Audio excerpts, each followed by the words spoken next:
In October 2024, a long-awaited video game called Dragon Age: The Veilguard was released. On Halloween night, innumerable bald elf enjoyers and overall haters of the series began playing what is probably the last Dragon Age game, because the execs at EA absolutely destroyed this title, seemingly for corporate greed, but that's another video entirely. By the end of the week, though, it wasn't just the execs that would trash this beautiful piece of art, but a subsection of the fandom that is incredibly loud, incredibly small, and incredibly obsessed with how people present themselves, what pronouns they use, and what they do with their body, and how it affects them personally, apparently. Which is absolutely wild to me, because don't they know all video games are gay?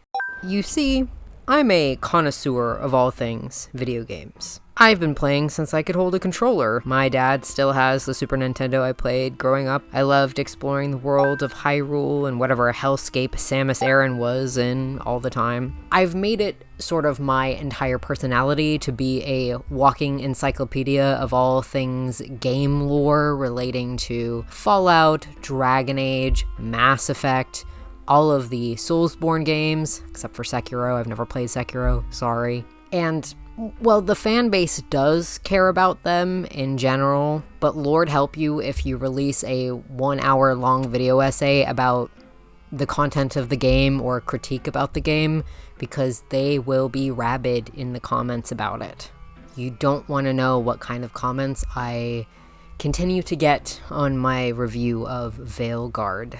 Critical thinking and media literacy is a dying art form within the fandom space, especially when it comes to video games. Which is why the comments I have seen about Dragon Age: The Veilguard kind of make me laugh anytime I see them.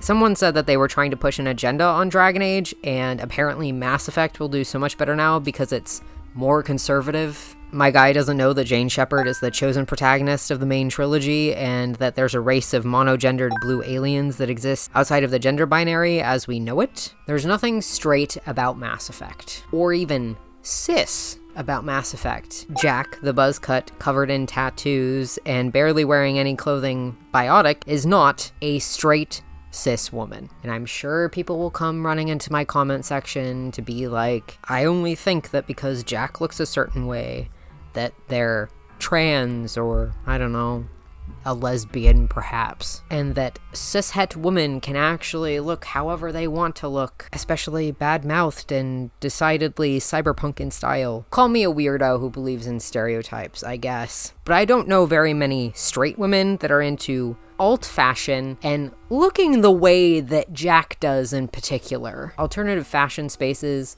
especially punk spaces, are a breeding ground for LGBTQ plus communities. Punk is radical, not traditional, after all. What do I expect, though, from a fandom full of mouth-breathing, stinky men? I served my time in GameStop. I know what the cis guys look like who play games like it's the only thing keeping them alive. This video will serve as a look into what I believe is the proper opinion about video games, regardless of what those stinky men might tell you. Come back with me to 1988, the birth year of a trans icon that has persisted to this day. This beautiful creature is called Burdetta, though most places seem to call her Birdo, and in Japanese they call her Catherine. Let's congratulate Miss Catherine on her beautiful transition journey. From Stacey Henley's article for The Gamer, Birdo first appeared in Super Mario's 2, where she was referred in the instruction manual as a boy who wants to be a girl. A transgender rose by any other name. While a boy who wants to be a girl is quite an outdated phrase, as most of us who identify as trans sort of believe that we were always our identity from birth, and also this statement sort of makes it seem like being trans is a choice, which obviously it's not. Despite that, this is a pretty cut and dry inclusion of a blatant transgender character from a AAA title that is from a well-beloved series. You can't get more classic than Mario, can you? This isn't where we leave Burdetta, though. She's been in several titles up to 2020, when she appeared in Paper Mario: The Origami King. She's even in Mario Kart. Most articles state that her being a harmful transgender trope has been erased from the re-released game manuals, and the topic of Berdetta's gender identity has only been touched upon one other time in a Japan-only release of the Wii game Captain Rainbow. To quote Henley once more, the Japan-only Wii game Captain Rainbow was something of a fever dream, seeing a superhero wander through various B-list Nintendo cameos like an off-brand Space Jam. One of these cameos is from Birdo, who is currently imprisoned for going into the women's bathroom, which is incredibly prophetic, if nothing else. We then need to free Birdo from her punishment by proving she really is female, which we do by finding her in her room. This somehow proves Birdo is allowed in the female restroom, and so she is freed. This was the last time Birdo's gender history was referenced by any official material. Weird that this was in a game that was released for a console that primarily children used. This doesn't negate the statement that Nintendo made in its 1988 gaming manual. By the way, it can be used on any person of any gender identity whatsoever. The inherent transphobia of the statement does unfortunately prove the fact that Berdetta, Birdo, Catherine, whatever you want to call her, is more than likely trans in some form, or at the very least they meant her to be that way in the beginning. If you deny that, I think you need your eyes checked pretty severely. I will point out that even if I personally believe that Birdo was meant to be trans, the English translation of the manual where it talks about her gender for the first time could potentially be a misunderstanding. It's also worth noting that a lot like other older cultures, men, and more often young boys, were the only ones allowed into theatrical performances, like kabuki, a classical Japanese performance art. Drag and cross-dressing within a cultural context has been a staple in this regard for a very, very long time. So one could argue, I suppose, that Birdo being trans is a remnant of that thought, I guess. But that doesn't mean that trans people and LGBTQ people in general haven't existed up until 40 years ago in video games and mainstream media, or even history. Just scrolling through Wikipedia, you can find a list of queer representation dating all the way back to 1985, albeit a lot of these earlier depictions were villains. In 1995, with the release of Chrono Trigger, there's a character named Flea that can be inferred to be genderqueer or perhaps even non-binary, with Wikipedia itself stating one of their dialogue lines to be male or female. What difference does it make? Power is beautiful, and I've got the power. In Elder Scrolls Morrowind, there's a god named Vivek who is canonically intersex. In Dragon Age Origins, there's 3 bisexual love interests, if you count Isabella, and there's also a literal living rock that I believe doesn't even identify as a gender. Need I go on? We have existed in media since time immemorial, and that goes for history itself as well.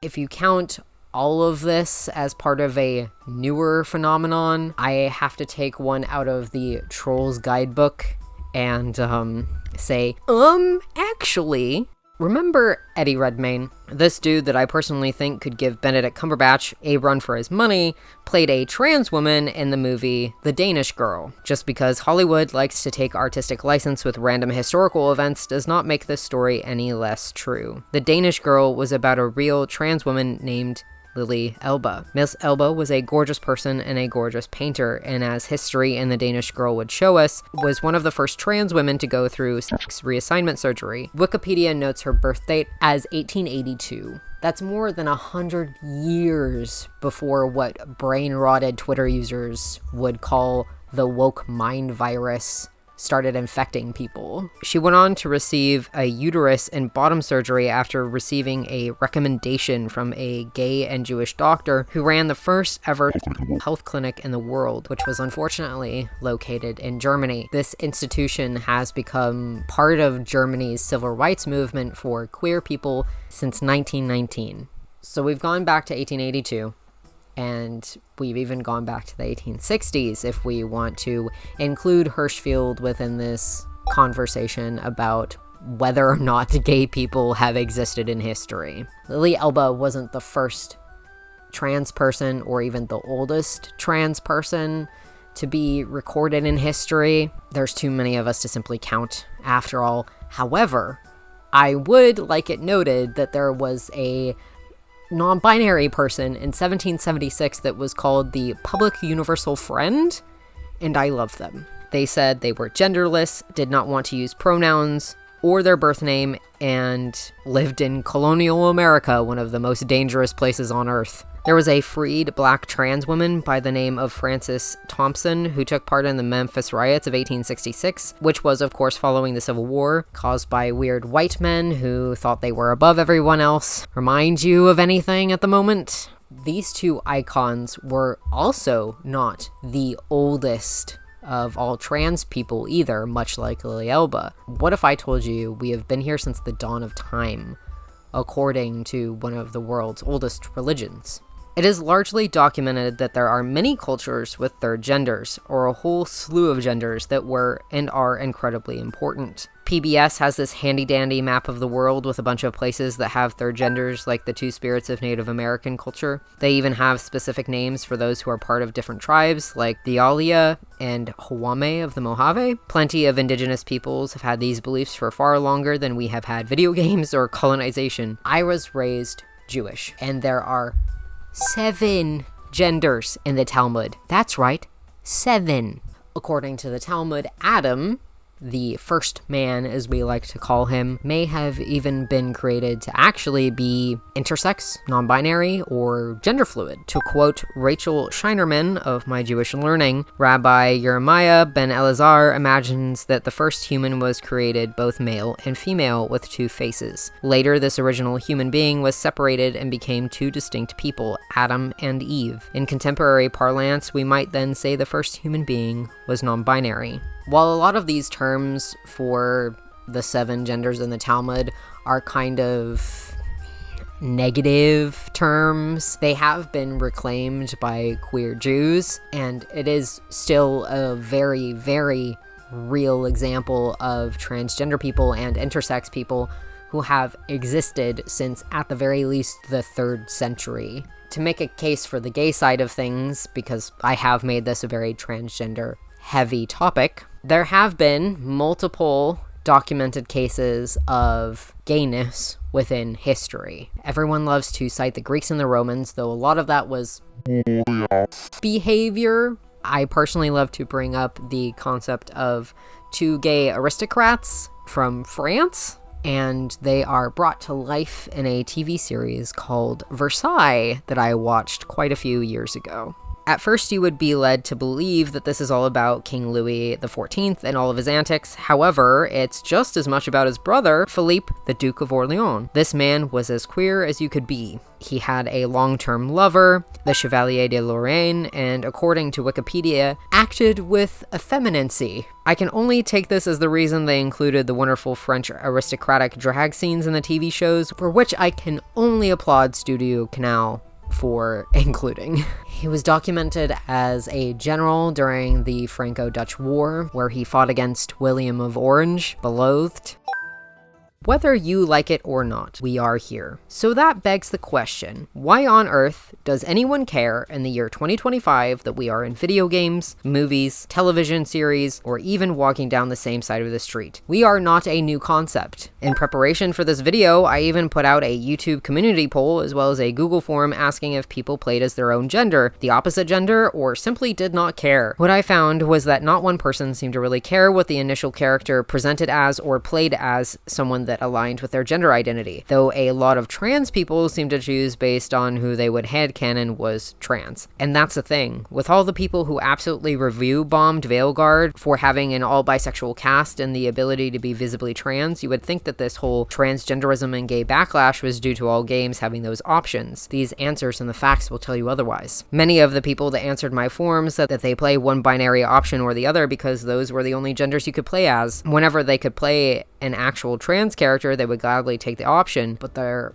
aren't usually chances to. The only other AAA game other than Veilguard that I remember having neutral or classically non-binary pronouns was Baldur's Gate 3, and that's a well-beloved game that came out in 2023. Cyberpunk 2077 also had the ability to be trans and even had a gay and lesbian romance option in it. Plenty of dude bros play that, but those are the only AAA games that I have seen in recent years that actually include trans identities as part of character creation. There's more rep on the sexuality side of things. Obviously, we had that huge Wikipedia list dating back to 1985. All of the BioWare games have practically had a bisexual option in all of their games, even so far back as the first Baldur's Gate game. But the dude bros don't really seem to be upset about the sexuality thing unless they can lump it in with the trans thing. They don't yell or scream in outrage anymore if there's a lesbian in a game because of course they see women as objects for their own viewing pleasure, and they don't talk about gay men because of course they don't exist to them. Bisexuals are just straight to them, so they do not care. And even when they do say that they care,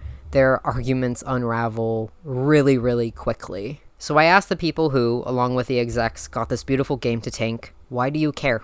Are you really that cruel that you would deny representation of a whole group of people that have done nothing wrong? Of people that have existed for thousands of years? Isn't it tiring constantly finding a scapegoat for all of your problems rather than looking inward and realizing that society has normalized bigotry to keep us at odds with each other? That sounds rather stressful, doesn't it? Don't you want to rest and enjoy things like the rest of us do? Instead of being angry that one of these characters is non-binary or that these two dudes are gay, maybe you should be angry that there are millions of people being displaced, physically harmed, or worse by a certain government. Maybe you should be angry that rights are being quickly stripped back from the people you yell about on the internet, who just want to marry the person they love, be able to visit them in the hospital, and have a family of their own. Is that not a human right? It's so easy to just let people be who they want to be, and be glad that they have representation, just like you have had representation. Otherwise, you're just a B-rate supervillain, and honestly, nobody thinks your monologue is cool. Now that should be the end of it, right? You've seen the runtime though.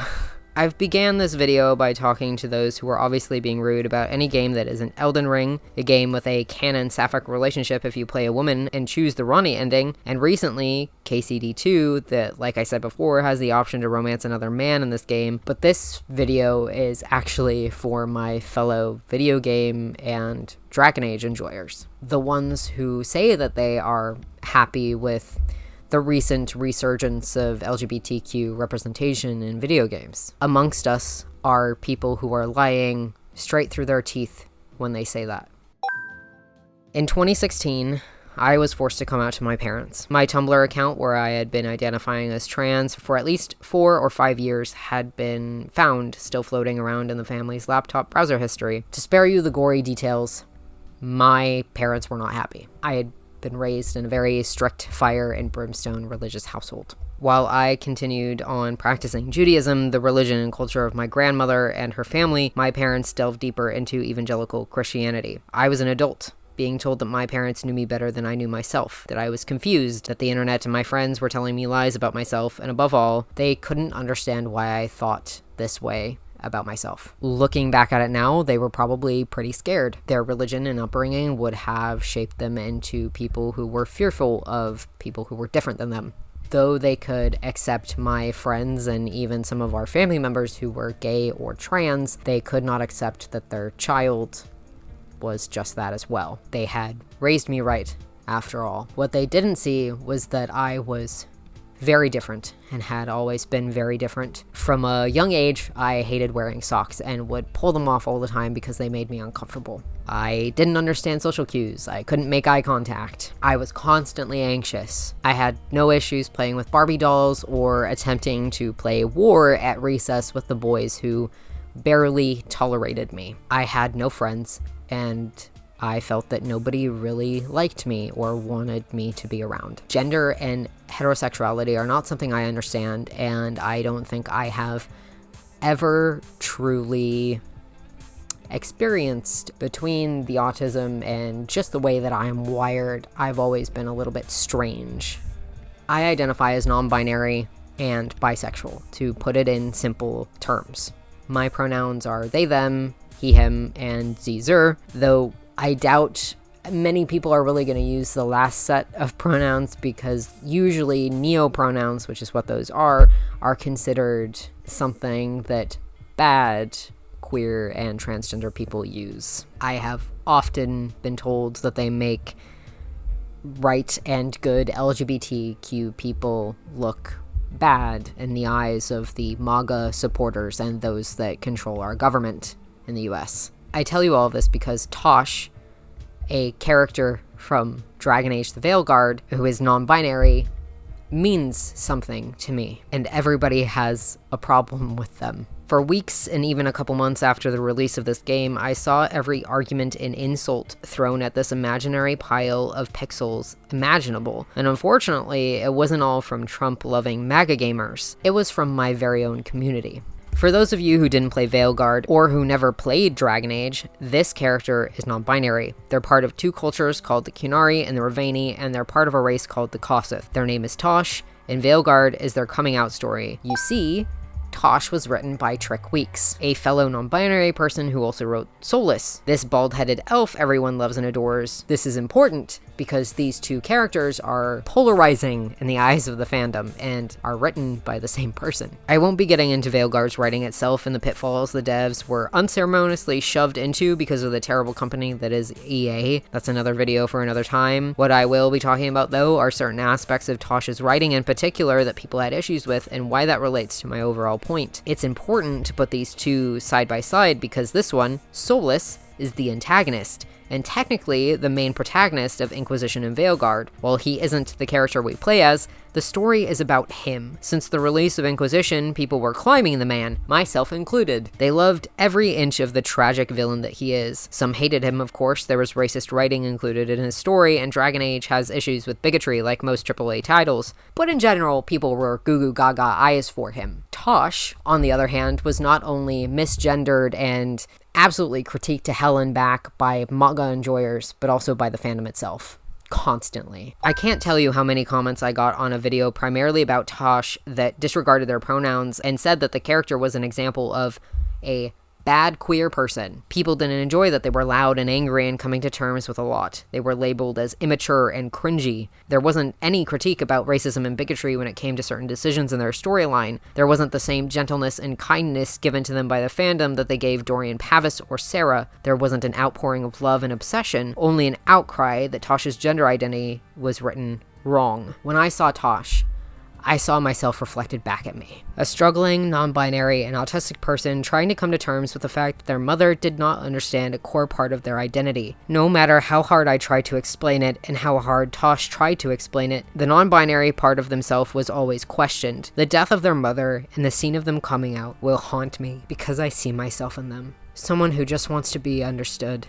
And nobody will listen. The fandom screams about the word non-binary being immersion breaking, that it's too modern of a word and that they should have found something different. Knowing what we do now, maybe they would have. BioWare had been given more time by EA. Personally, I don't know what else they would have come up with other than non-binary. And personally, with this whole non-binary thing being immersion breaking, I think it's a failure of the community to be screaming about it. And I say it's a failing because of Baldur's Gate 3.